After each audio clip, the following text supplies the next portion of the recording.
everybody, to the PennLive Weather Roundup, what we hope will be a occasionally continuing series of discussions with local meteorologists in the area.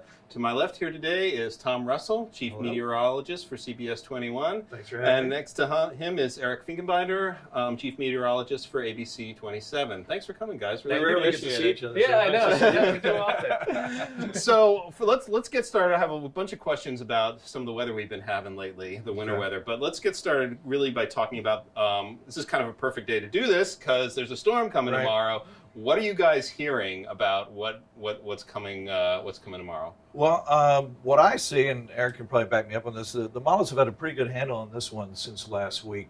And it kind of plays out like we've seen so many times this winter where we start as snow, warmer air works its way in, and we end up changing to that mix and then eventually plain rain. So as cold as it's going to be tonight into the early part of tomorrow, it's going to be 50 degrees by Thursday. So that seems to be the MO for this winter. Yeah.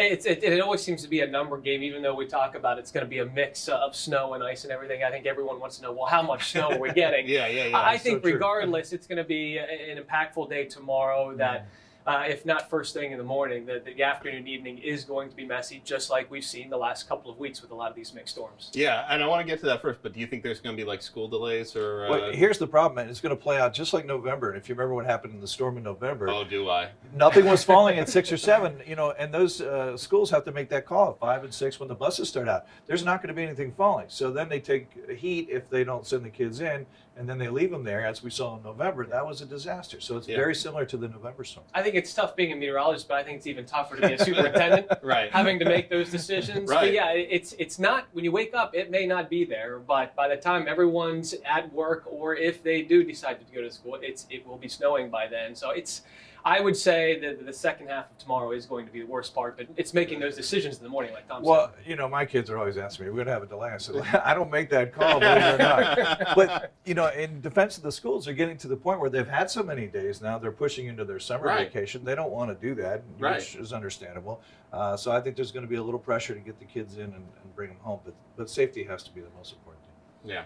Well, what you were saying, like as soon as after this hits, it's going to be 50 again. Right. And we've had a lot of this where this weather has been incredibly changeable, where we've been shifting from like cold and snow and ice to, abnormally warm weather. What's causing all this? So really, there's you have like two jets, and this, if you look at El Nino, if you look up El Nino, there's a very active southern jet right now. Actually, what's been since December, really, that's been giving us a lot of this Gulf moisture. But at the same time, we get a lot of this Arctic air, and we're just getting grazed by it. I mean, if you're watching like the Dakotas up into like Michigan, Wisconsin, just brutal. They've got the cold, and we just kind of get this brush every once in a while. We kind of get both that northern Arctic jet and the southern jet that just kind of works together. And this is when, like tomorrow, we'll get that mix of snow and sleet and freezing rain. So it just seems to be that constant battle between these two different jet streams. So for this year, it's really about the storm track. So in a good snowy winter, you get those tracks. For us to get good snow,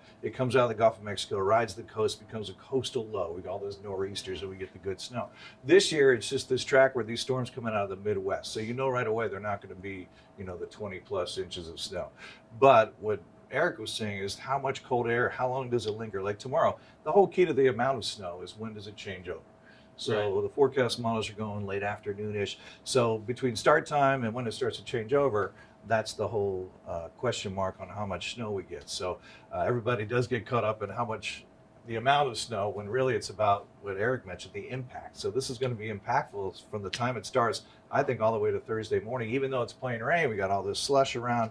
You can't put your buses out on that, No. It's still impactful for the Thursday morning commute. Is this the new norm? I know we're saying because it's El Nino and there's, I know that those are kind of yearly or occasional things, but it feels like the winter weather was more consistent.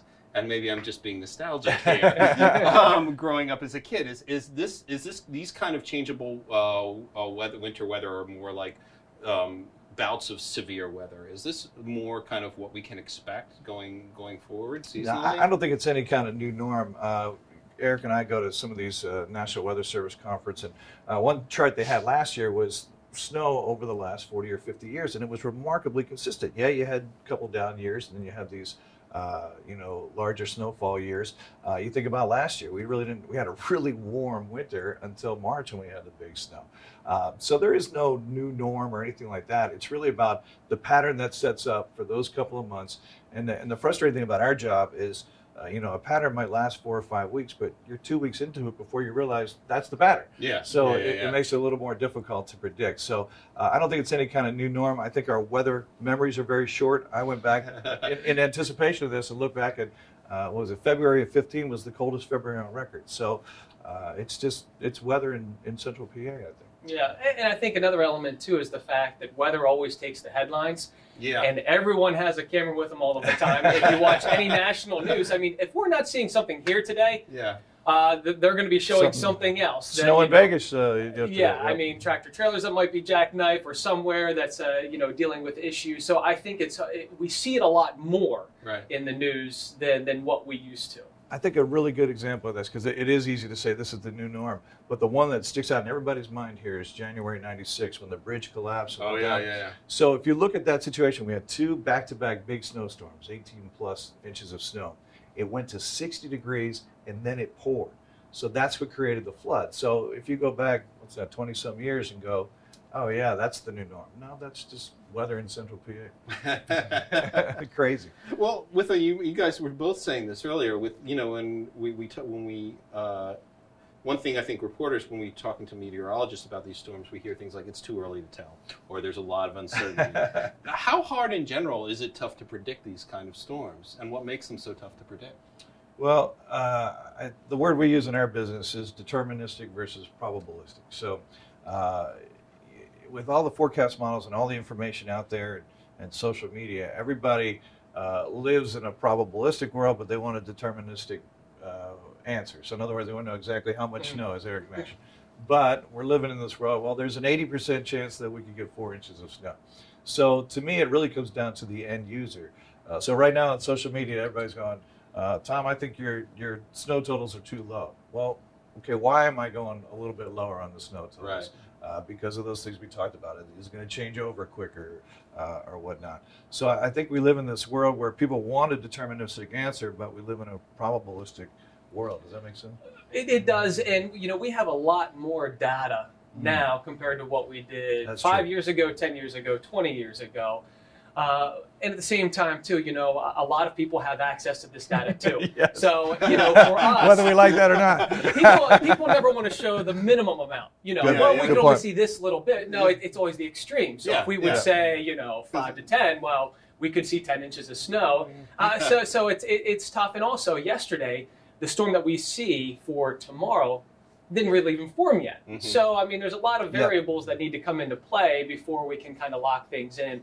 And I think the toughest part of winter forecasting is these mixed events, because a few degrees obviously makes a difference.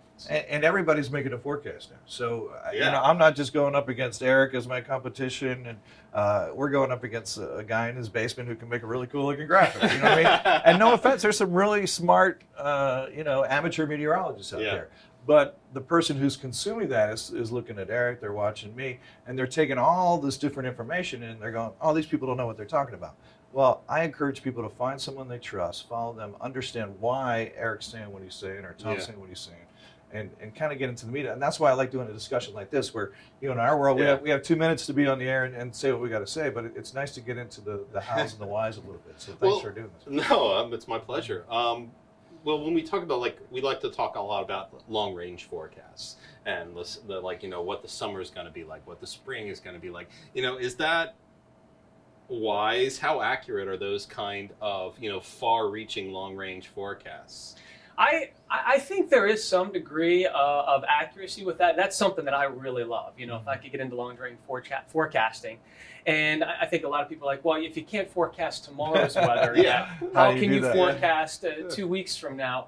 Well, the longer ranges, I can tell you if we're going to be colder than normal, warmer than normal, some of the signs. I can't tell you that it's going to be 65 degrees 14 days from now, but I can get these patterns. I don't want to nerd out too much, but some of my colleagues and I, we were looking at what it's called the MJO. It's the Madden-Julian oscillation. So it's actually tropical activity in the Indian Ocean, and how that has an effect locally when you're talking about global patterns. And what we're seeing is some colder air that is likely to start in March. But once we move into closer to spring, that groundhog may not be all that incorrect. I was going to ask how you guys feel about Punxsutawney Phil and his predictions. Is he helping or hurting you? I would say he's fun. That's probably a good way to put it. I actually met him at the farm show, and the guy said, you know, I asked him, can I touch him? He said, you don't want to do that. And he proceeded to bite down on the guy's finger with this big glove on. So Punxsutawney Phil and I, we have a working relationship, I would say. To play off what Eric's saying, one of the first guys to really do seasonal forecasting was a guy named Dr. William Gray, who was the first guy to do hurricane forecasting. You know, he would do it in April for the fall. And everybody thought he was crazy, but he was the first one to really look at those long-term things. El Nino, for example, we really didn't predict El Nino until the '98 El Nino, when it was extremely warm and extremely impactful. So what we're learning, and I always say in weather, is the more we learn, the less we really know, because we, like he mentioned, the MJO, all these oscillations, all these global patterns ultimately affect what happens in your backyard. But it takes a while to see those patterns and starting to recognize those 3 months out, 6 months out. So Eric's right. We can see trends. We can see, hey, this month looks a little bit colder, or this month looks a little bit wetter. So I think they're helpful. Yeah. And these things are done all the time in other industries. So you look at the power industry, energy, you know, all those guys are planning now for, hey, what's summer going to be? What's next winter going to be for that matter? Right. So they can, because they're buying and selling, you know, power and energy as a commodity. So they're helpful. And what it does for us is it challenges us as forecasters to say, hey, we got a weak El Nino forming now. What is that going to mean in August and July? So how accurate they are, they're good as forecast tools and to hone our craft. I think for a while it was always just, you know, El Nino, La Nina, but there's a lot more that we have now in our toolbox that we can use. Yeah. It seems like with a lot of these storms lately, like we've been right on the border, like That's true. Right on the edge, like consistently, where we're always in that spot where it might be bad, it might be icy, it might be nothing, and sometimes it fizzles out entirely. Is there something about the area, the central Pennsylvania region, that puts us on this border so much? Is there something about the geography or the topography of where we live that makes us more prone?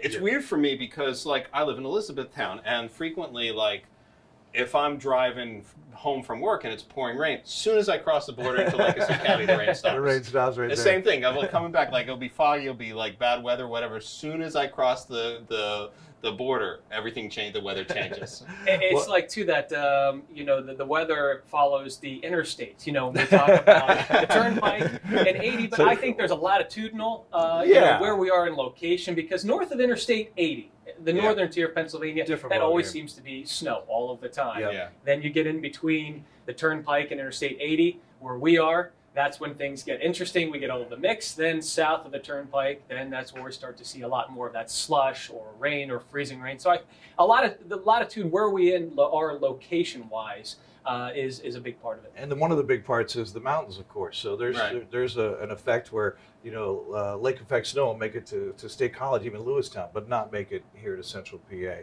So the mountains, you know, from that direction have a lot. We get a lot of what we call that easterly flow. So we get an easterly wind, which is, you know, moist air off the Atlantic. It'll butt up against the mountains. We call that cold air damming. We get sucked in with those days where it's just cloudy and kind of drizzly. It's not really raining, but it's a misty kind of day. So it has a lot of effect. We've done several studies. I know Eric's been to these talks where maybe the Chesapeake Bay has a lot to play with.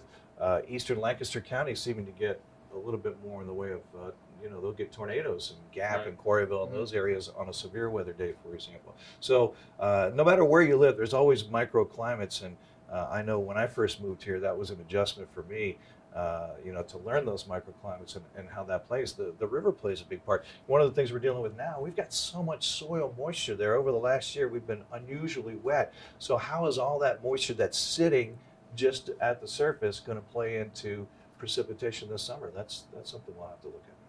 Is that why, a lot of times, some of these storms just go the other direction at the last minute and kind of fizzle out, like where we feel like there's something coming, we're going to get something, and it doesn't happen.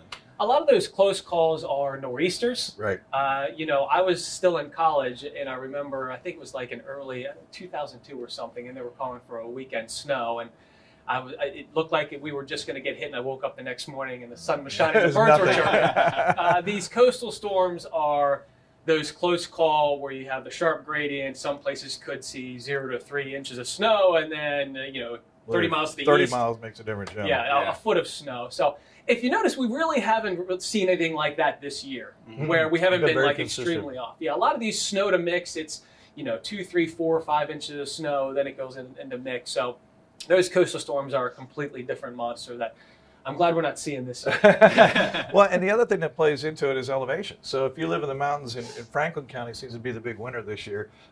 Storms that come along, they'll see 6 inches where Harrisburg will see 3. Right. And a lot of it has to do with the storm started there, it's colder there for a longer period of time, that kind of thing. So you do have those different microclimates. So think about it. We have some pretty decent mountains in our viewing area to the valley, the plains of the Susquehanna. Yeah. It is an interesting region, to be sure. It is. Okay, what's the biggest misconception about your job? Now's your chance to vent. I think, for me personally, it's like, the joke is they're wrong 50% of the time, or they're just guessing. I know for me, I take it very personally.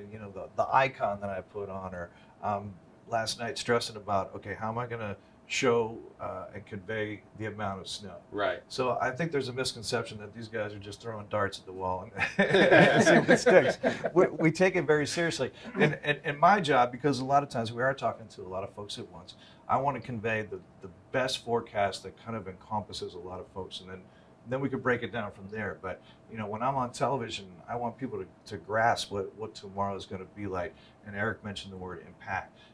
How is it going to impact me? It may not impact the morning commute at all, but by afternoon, you got some big decisions to make as far as when you're going to leave, when you're going to get home. So to me, the misconception is that we're just kind of winging it and we don't care. That we take it very personally. And I could play off a little bit from what Tom said too.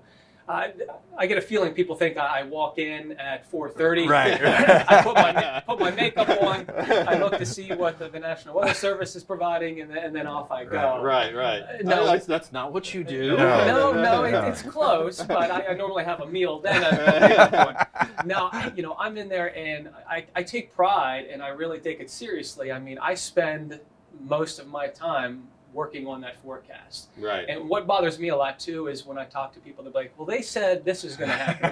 I still haven't figured out who they are. Right, exactly. But, in times when I'm right, it's great, but when I'm wrong, I'm not afraid to tell people, this is what I thought or I felt was going to happen. This is what did happen. And I don't mind explaining myself. I don't like to see that happen too often. Right. But it's our forecast, and Tom said it's, how are people going to see how I'm going to make this forecast, and how are they going to plan accordingly? So this is me that's putting it out there. Yeah, because people get really upset yes, about they the do. weather. You're right. Yeah, in like ways you kind of like, okay. I mean, I've seen our Facebook comments. Yeah, you guys are. How do you deal with that kind of? You got to have a thick skin. Especially in this day of social media, and everybody has a voice, and that's fine. And we try to interact and respond, but. Everybody wants to vent. Everybody has an opinion, which is fine, but you don't always want to hear it. But what I'll say to that is, let's say Eric and I make our forecast at 11. Think about all the intake that the average person's taking in. So let's say you watch my forecast 11. This is what Tom said, and then you get up and you hear some DJ say, "Oh, it's going to be 10 inches of snow," and then you check your social media and some guy says it's going to be 15 inches of snow. So by the time the event actually plays out tomorrow, are you really remembering what I said at 11? Or and that's why I encourage you to find somebody you trust, follow them, understand why they're saying it, because we're receiving so many messages as a consumer of media that the message itself often gets lost, and that's where my frustration comes in. Because as Eric said, they'll say, "Well, they said it was going to do this." I'm like, I never said it was going to be 15 inches of snow. So it is a little frustrating. I get so busy when it leads up to this that I like to go in to see if anyone has questions, but a lot of times it's it's a lot. I don't want to say it's a lot of negativity, but there's a lot that's in there, and you get a thicker skin, and you just kind of push through it. What's the last question? What's one thing you kind of wish people knew? If you had to narrow it, boil it down to one sentence or thing that you wish your viewers or followers online were aware of about what you guys do. It's a tough one. It's a lot of work, and I mean it's not something that you only see us for 2.5 minutes, or sometimes less. At a time. There's a lot of things that we're doing behind the scenes, and if it's not trying to improve the forecast, it's working on the graphics, it's getting on social media, it's getting on the web. So, I think we work pretty hard. We do the best that we can, and it's not something that we kick back our legs once the show's over, sort of deal. Yeah, I think there's so much that goes into what we do, and people have unprecedented access to us as ever before. You go back 20 years, people just watch it on TV and say, well, whatever. Now people can Facebook you, and we try to respond to those and tweet at you.